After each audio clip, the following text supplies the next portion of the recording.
Welcome back to another live webinar session. My name is Jin Liang and today I'll be your presenter regarding this topic. All right, so I'm going to start right now. So today is very important. Let's say if you are going to start to list your first product, this is something that you will want to know. And this is a series of what we call the listing essential series that we believe all the newer sellers will benefit from this. And of course, not just for newer seller, for aspiring seller, if you want to know, what you are signing up for, this series will be relevant for you, so you know what's the process or what are the information you need. And also for some other sellers who may have been with the selling on Amazon for a while, but you have not yet started listing your product for whatever reason because you are not sure how exactly to do that, this is also the right session for you.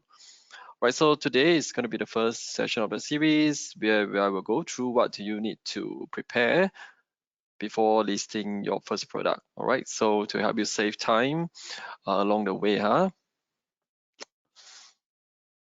Okay, so a quick introduction of the team I am in. I'm in this seller education team whereby we have a few couple of training programs for sellers like yourself.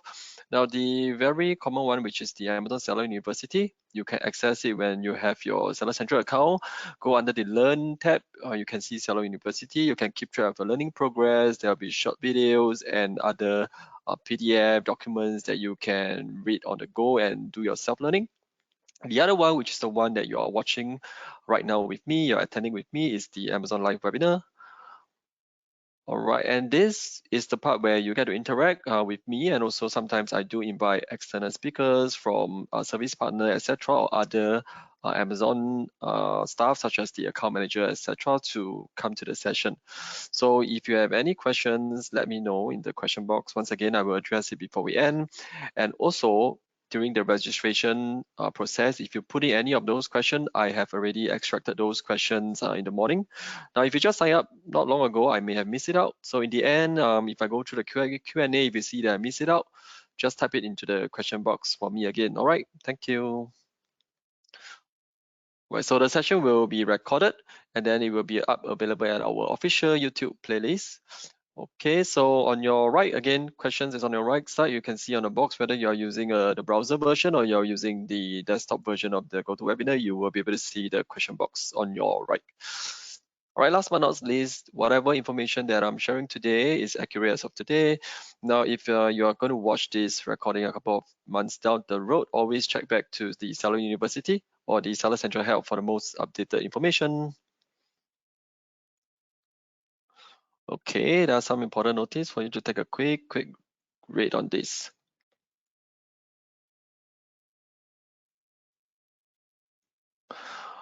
Okay, so this is what we're going to cover today. So yeah, basically what you need to do to prepare your listing, what are the materials that you might need, and also how can you ensure that your listing is compliant, right, so that it won't be suppressed. And then at the end of it, we'll leave some time for any live Q&A. Now, during the preparation, so I'm just going to share about what is this product compliance. All right. So product compliance basically means that the buyers, the customers, should be able to find variety of safe, reliable, and compliant products offered by sellers like yourself on all Amazon store. All right, so to simply put, right, it includes requirement for product safety, whether is it legal to be sold in the destination country, whether is it safe being transported, all right, etc., and how it's being produced, import, and transport. All right, so product safety is a prerequisite, for Amazon to protect all the consumer rights. So any product with a quality issue will face a suspension of their sales, their Seller Central account, or even, have a product recall. So there are some things that I'm going to share whereby certain products you will have to obtain the necessary certificates and report to be submitted during the listing to have your product being listed successfully. All right, and then it is based on the different, or rather based on the relevant country or countries that you're selling in. Certain countries that you're selling in may require different set of documents or certificates and reports. All right, these are the list of products that may require review All right, so there are things like restricted products and the prohibited product, and also if you are using FBA, there are certain products that is prohibited for using fulfillment by Amazon. All right, and again, there are some other categories that requires approval as well.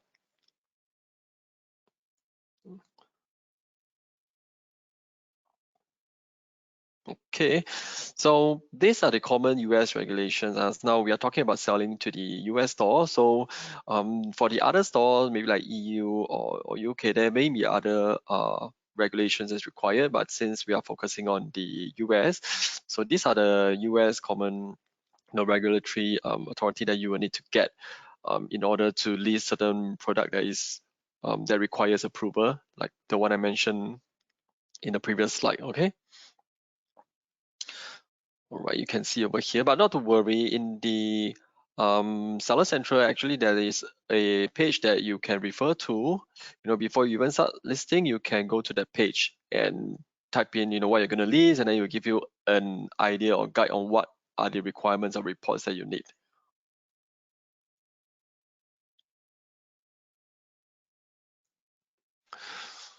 Okay, so the next thing you want to be prepared beforehand is the product ID. All right, whether or not you need to have a product ID. So this is what we call the GTIN, Global Trade Item Code or Identity Number. All right, so these are the common GTIN codes that is being used, like UPC, ISBN is on the books, right? EAN or JAN, etc. All right, so depending on your product category, for the product category that requires the ID, you will need to get the ID from GS1. All right, so you can only get your ID from GS1 because Amazon will verify the authenticity of the product ID against the GS1 database. All right, so anything that doesn't match, right, it will be rejected. All right, your listing won't be able to get approved. All right, so make sure you obtain your product identifier directly from GS1, not from any other third party or anyone else selling, because Amazon will only verify the authenticity from GS1.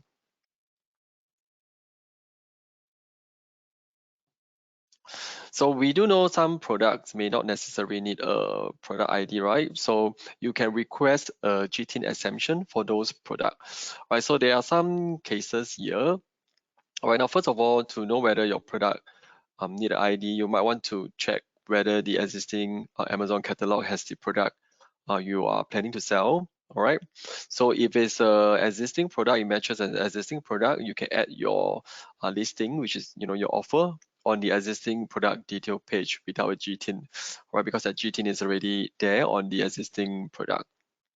All right, so however, if your product do not match an existing product that is on Amazon, right, you have to request for a GTIN exemption, if your product is applicable, right?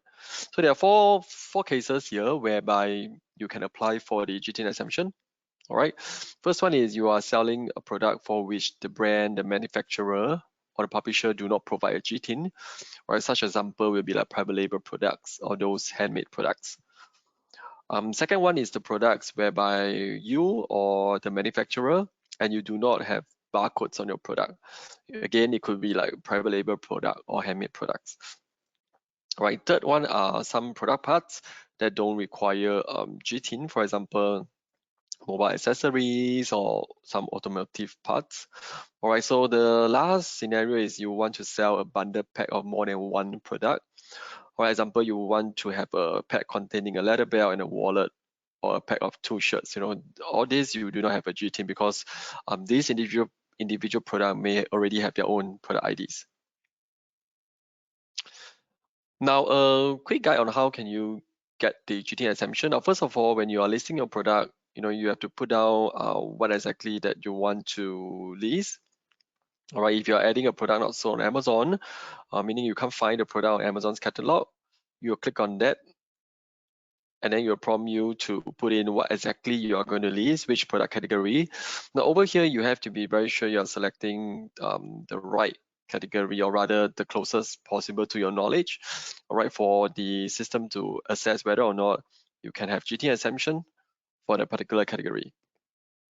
All right. So when you go through the process, right, there will be an option. I'm gonna just do a quick zooming. Right, so there's an option here that says I do not have a product ID. Now, once you check on that, right, there will be like a red word that says GTN exemption is required, and you click on apply now. All right, it's a hyperlink.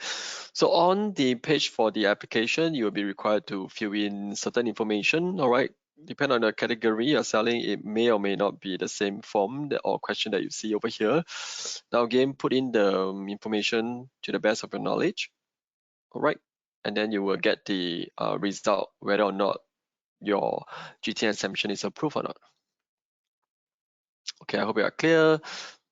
Now moving on to the next part is regarding the brand name policy that we have over here. So this policy kind of explain how to use the brand attribute on your ASIN. So basically the brand fields on your product. All right. So the brand name, the brand attribute on the listing should match the name of the brand that produced the product. All right.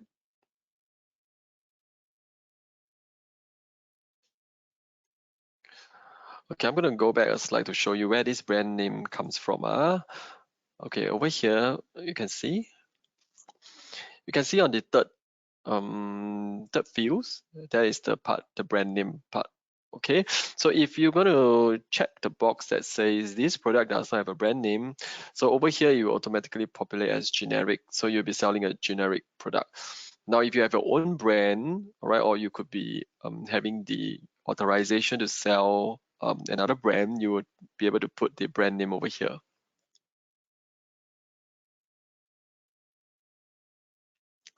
So coming back, what exactly is a brand, right? So again, Amazon consider brand to be a name that represent a product or the set of product.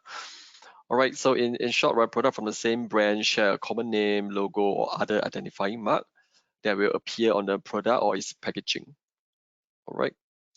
So non-branded product will be things that do not belong to any brand. As the example I showed you earlier on, if you're going to check that option that says your product do not have a brand, it will be listed as a generic brand, so the value will be generic. All right, so to kind of indicate the product is not affiliated with any brand. Right, so it does not have a common name, it has no logo, it has no other name on its label or its product or packaging. All right, give you an idea, to kind of know whether do you have to use the product brand attribute, right? So this is kind of the thinking, whether or not the product itself is clearly branded. All right, yes and no. All right, if it's no, just put generic. If it's yes, when you list and you put a product, you might get certain error depending on what is the issues, huh? So if you do use a brand name and then you see error code like 5661, right, it means that you might be misusing the brand field or not complying to the branding policy. Right, if you see the error code that pop up that says 5664, so you might be listing a generic product and not using generic as the brand name, which again is not compliant with the branding policy. Right, the other error code is 5665, so meaning that to list this, right, Amazon must approve the brand before you can use this brand name in your product listing. Now, if you see any other error code and it doesn't really tell you what exactly is the reason for the error, you can contact the selling partner support team and provide them the error code. However, these ones that I share are the most common error codes that you will see during a listing process.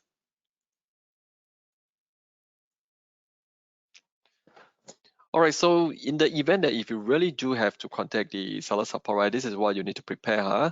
All right, so of course the name of the brand that you want to seek help on, all right, and then you have to submit or produce those images of the product, packaging, or both. All right, it has to show something that is permanently fixed. It cannot be a sticker, okay, and then the branding on the product, packaging, or both, it has to be exact match for the brand name that you are used to create the listing.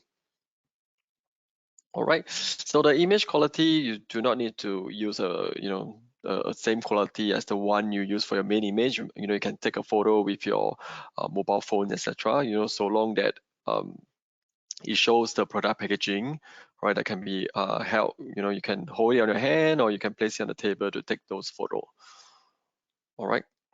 So if you are using the inventory file templates, meaning that you actually upload the listing using a file template, you might want to also provide the batch ID of the file process report so that the team can check on that.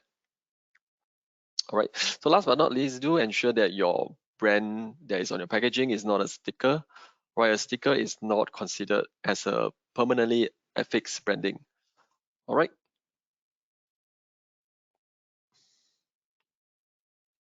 Okay, I hope everyone is clear on the part one. Any question, let me know in the question box, okay? Now I'm going to going through what is the key components of a listing that you need to be aware of.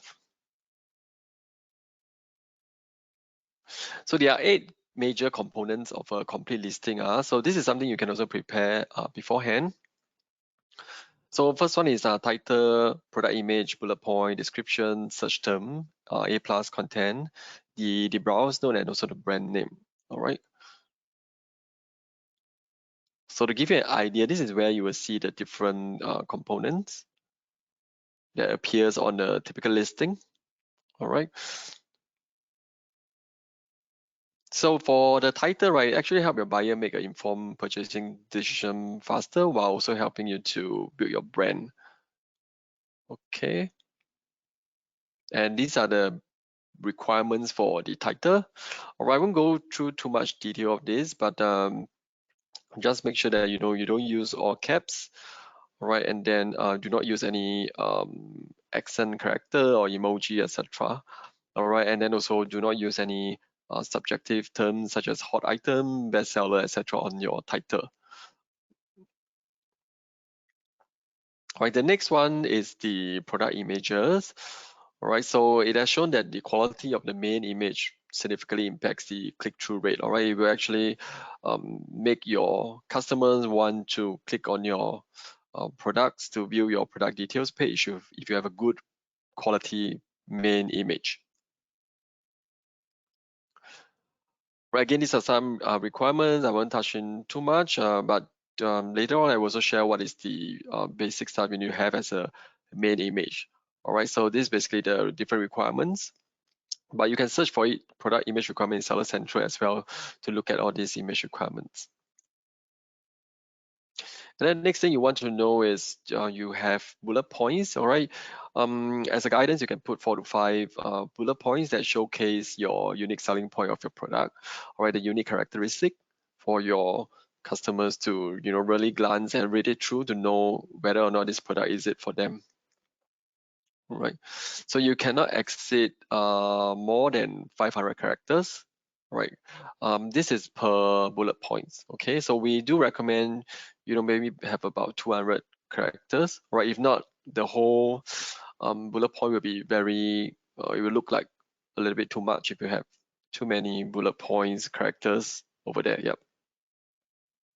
Now again, similar to the title, do not put any subjective or promotional text there, such as clearance or limited time offer. All right, this kind of the wording is not recommended at all, and then it may cause a listing to be suppressed. Okay, now this is the branded attribute that I earlier on shared. So if your name has a brand, right, you make sure that you put in the brand name so that it will appear, right? Having a brand helps to enhance the consumer trust and loyalty, increase repurchase rates. So it's good to have a brand name if you have a brand. All right, the next one is a product description. So this is the part where you go into a little bit more greater detail of your product that you are going to sell.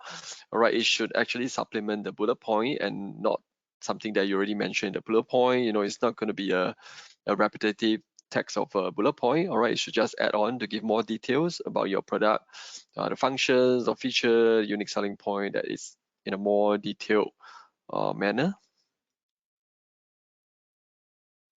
All right, so again, these are the requirements. Take note that do not put any form of like email addresses or website URL, etc., or very company specific information regarding the product description, because that's not about your company, it's really about the product itself. The next thing I want to share is the A+ content, where you can see the way this page is listed is a little bit different from a typical listing.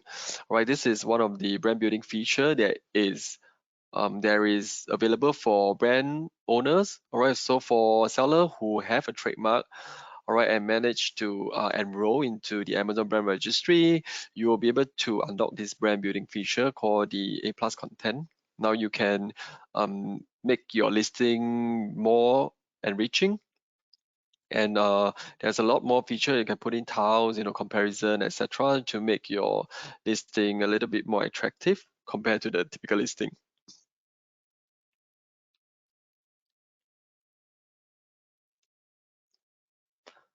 Right, again, this is the requirements. Won't go through too detail in it. All right, so another important part during listing is the search terms, right? You will need to put in, or rather it's best to put in accurate, meaningful search terms, to help the chance of your product being found in the search, right? Think about it from the consumer perspective. What are the typical search terms that you are going to use, and then put those search terms into your listing. All right, so in your listing, there's a part that you can put your search terms.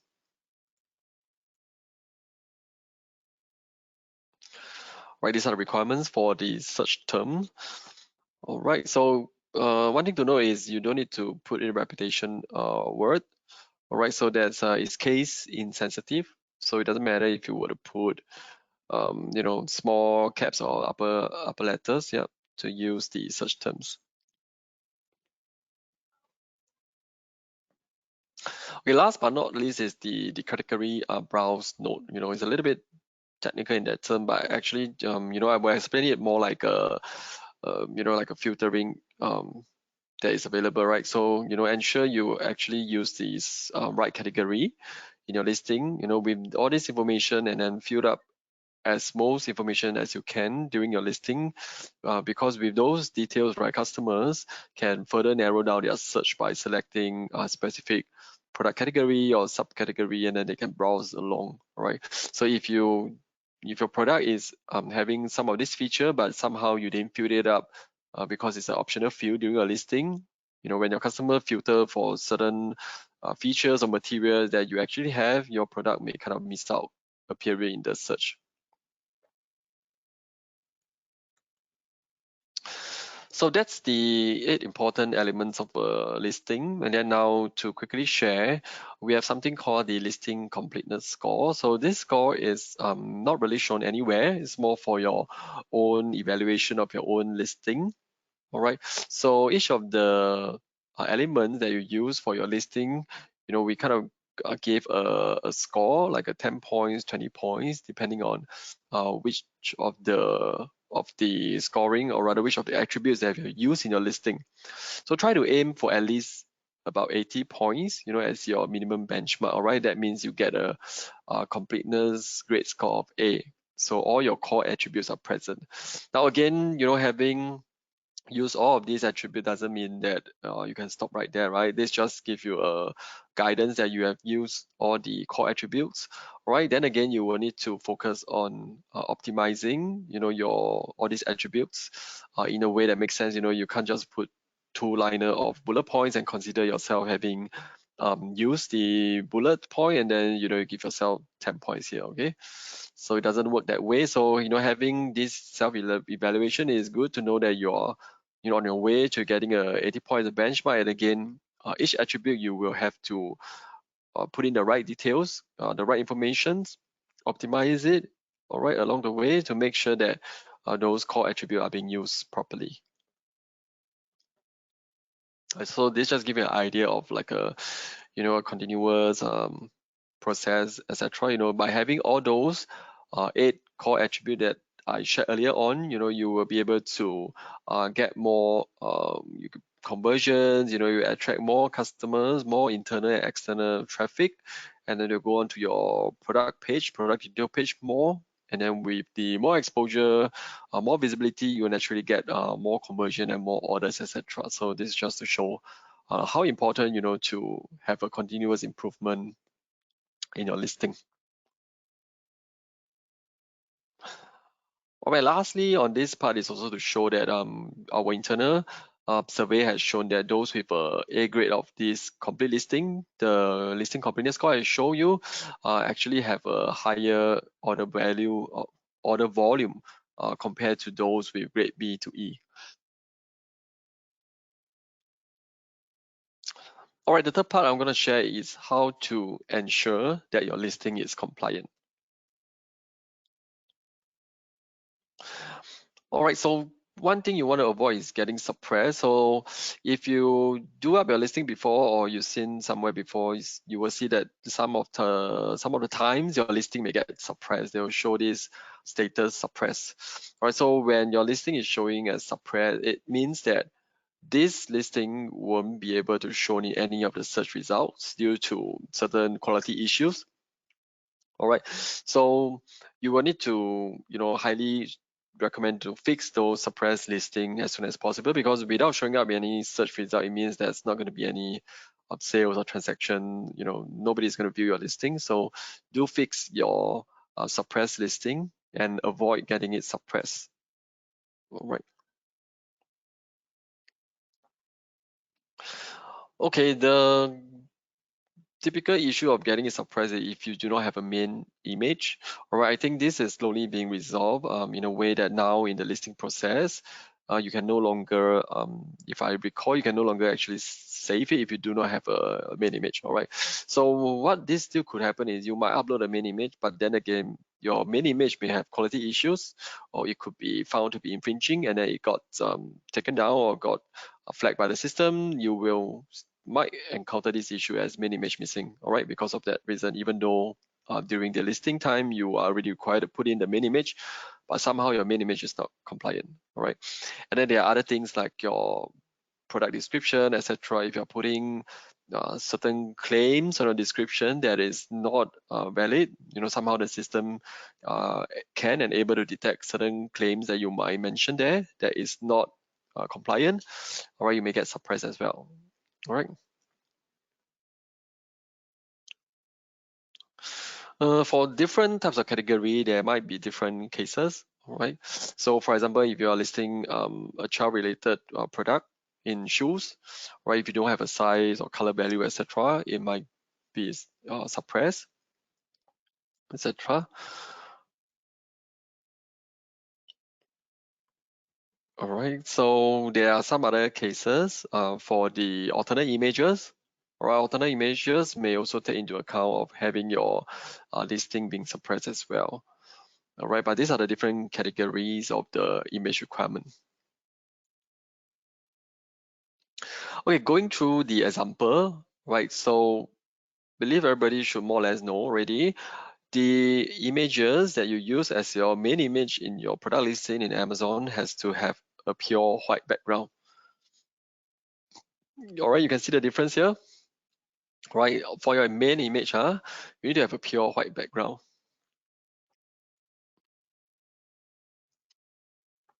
Right. Secondly, you should not have any like text, logo or watermark, any form of digital graphics in your main image. All right. Now, of course, if you are adding on alternative images, those sub image or alternative image, you can be a little bit more creative, but do be aware the main image, if you realize, consistently on the page, product result page, right, you won't see any of this, random text in the image. It's all clean, clear, white background, and the image itself showing up on the search results. All right. All right, another example. So these are also non-compliance on top. Right, do not show in your main image, multiple angle of the same item. Do not show more than one item if you're not selling more than one item in a set, etc. All right, or if you are selling a set but you show different quantity, that is also not compliant as well.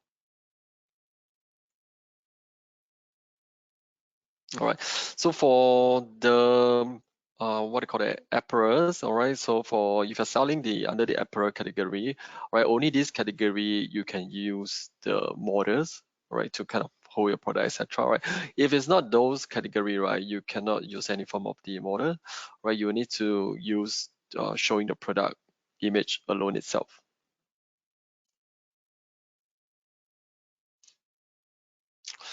All right, so this is again, this is non-compliant on top, right? Do not show any packaging or text, text like, I don't know, brand tags, etc., or the packaging tag in your main image. All right. Similarly, this one, again, you get the idea, right? On the main image, it has to be clean cut, just showing the product itself. All right, it's not, it cannot be any form of ambiguity, like, you know, are you selling the tag or are you selling the luggage, that kind of things. All right.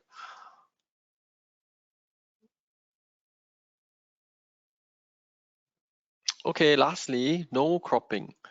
Okay, if you realize you do not really see cropping images on the Amazon as well. All right, so it has to be clear how the whole images look like.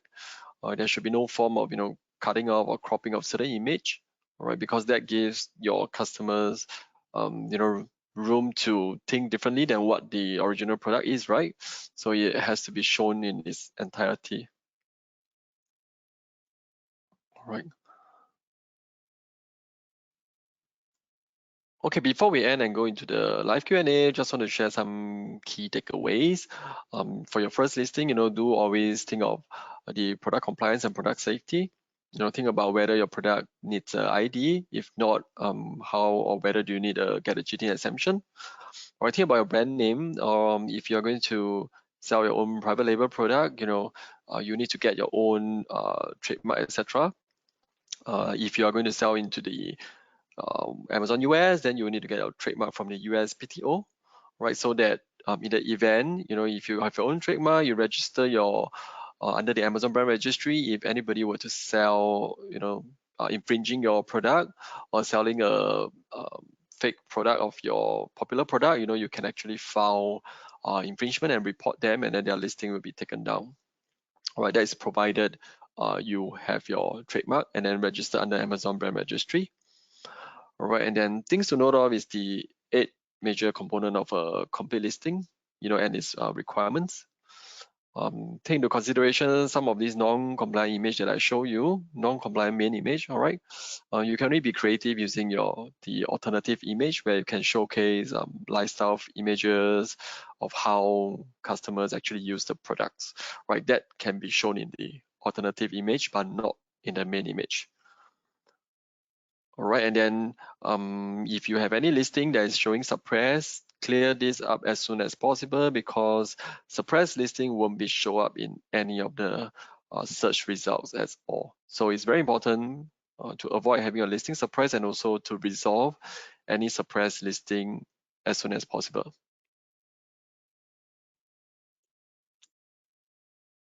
It's a very good promotion that I've seen so far, right?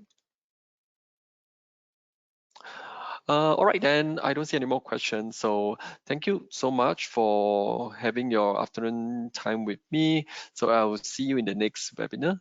Have a good day, everyone. Goodbye.